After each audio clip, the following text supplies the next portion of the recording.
How goes it, guys? DadBodOperator back again with another crap hit the fan scenario. The premise of these, as always, is simple. You've got 10 seconds before walking out the door forever as crap hits the fan. You can only choose one of these two rifles on your way out the door. Which one you grabbing? Our contestants today are the venerable Arsenal SAM7R and the fantastic Knight's Armament SR15. I'm going to do a quick top to bottom review of each of these rifles, and at the end, in the comments below, put your choice for which one you would grab in a crap hit the fan scenario. Let's do it. Up first is a definitive channel favorite, the Arsenal SAM7R, chambered in 7.62 by 39. This beautiful Bulgarian rifle features a 16.3 inch cold hammer forged chrome lined barrel with a 1-to-9 twist. You can see a nice little muzzle brake there on the front, a little 2-chamber type of guy. Long stroke piston operating system, as is common with most AKs on the market. Pretty much all KKs, to be honest with you. The thing that's setting this guy apart for today's video is this limited edition US Palm Banana Mag. Really bright and vibrant yellow color, reminiscent of the banana trees that you see around all the time. Really nice, cool magazine there. But the claim to fame for Arsenal, and the reason why you pay $2,000+ for one of these rifles, is this chunk of metal right here, which is your receiver. This guy is forged and milled. Total prep time on one of these is, I believe, right around 9 hours for this guy to go from a regular chunk of metal to a forged and milled work of art. This makes this rifle absolutely bomb-proof and worthy of the price tag that you pay for this. The downsides are this somewhat benign polymer furniture on here that really doesn't pop or stand out at all. But regardless, this is still an absolutely fantastic rifle. Weight on this is about 8 pounds, so it is a little on the hefty side, and that additional weight comes from the forged and milled receiver that you see here. So the benefit is also the detriment in this case. Fit and finish on this is really nice. The finish itself leaves a little to be desired because it is pretty easy to scratch. As with most AKs, you have your little scratch here from moving the safety up and down, but I've heard this finish on here referred to as spray paint before because it is just that thin. But you don't buy this for the finish.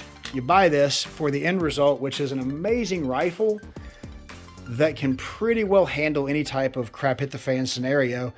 The downside about this particular one is that it does not have an optic on it. So if you choose this on the way out the door, know that you're shooting irons for the rest of your natural life, unless you happen to stumble upon a mount and red dot for this. But you'll have a nice trigger along the way, because the trigger on this is a 5-pound FIME trigger control group. You can see here about 2 millimeters of take up before you hit a nice crisp wall, and then right on through to the break. Really great trigger that they put in here, and is just an added benefit to an already fantastic rifle. But 7.62 by 39, it has fantastic stopping power, so hunting is not going to be a problem for you in the crap hits the fan scenario. Taking down 2-legged targets would not be an issue either, and in most instances, this is going to be a fantastic choice. But if you are a little more slanted towards the American stuff, then I might have something a little more up your alley. And down that alley, we find the Knight's Armament SR15, chambered in 5.56. As you can see, a beautiful FDE is what I call it. They call it a taupe Cerakote on there. The interesting thing about this is that they even Cerakoted the barrel on here. Not sure if you can see that through there, but the barrel is a nice taupe color as well. But starting at the barrel, we have a 16-inch cold hammer forged chrome lined barrel with a 1-to-7 twist.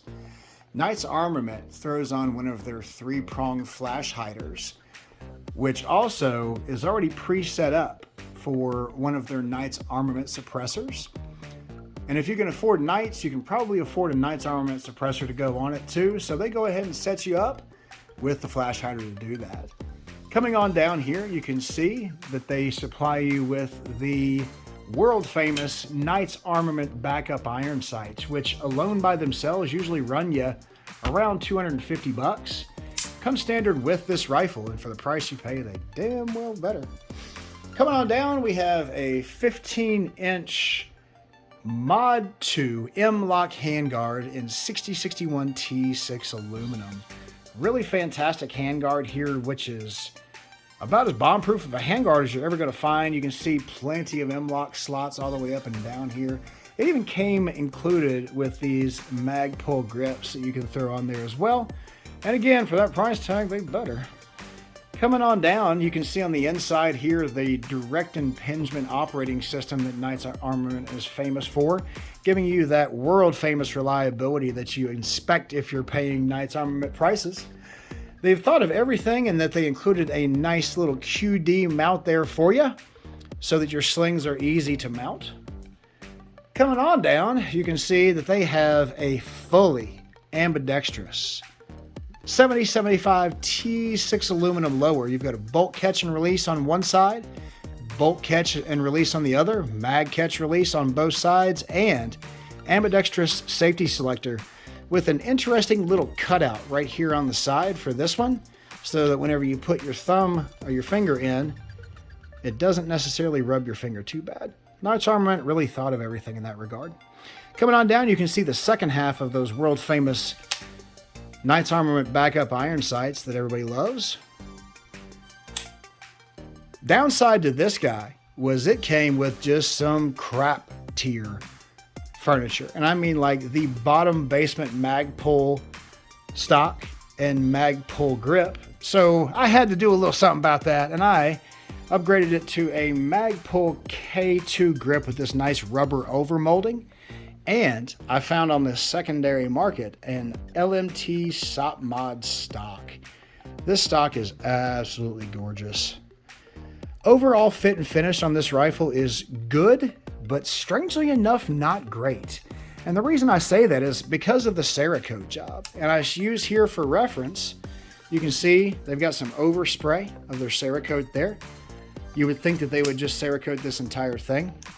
Same thing with on the magwell. If you go in here onto the inside of the magwell, you would think they would just Cerakote the entire inside of the magwell there, but they just kind of stopped right there at the edge, leaving a black anodized finish right there for you to see on the bottom. Same thing up here at the top.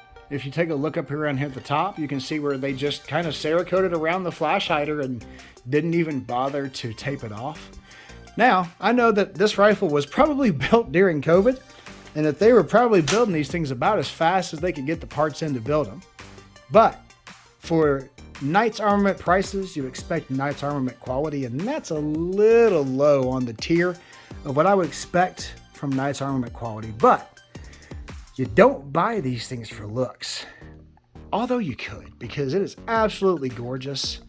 You buy these things because of the reliability that comes with them, and the Knight's Armament bolt that comes with it is absolutely second to none. The bolt on it is a little different than most standard bolts in that the lugs are all rounded and they give you dual ejector springs, so serious upgrades. Speaking of upgrades, I took out the standard charging handle using some snap caps here, guys, so don't panic.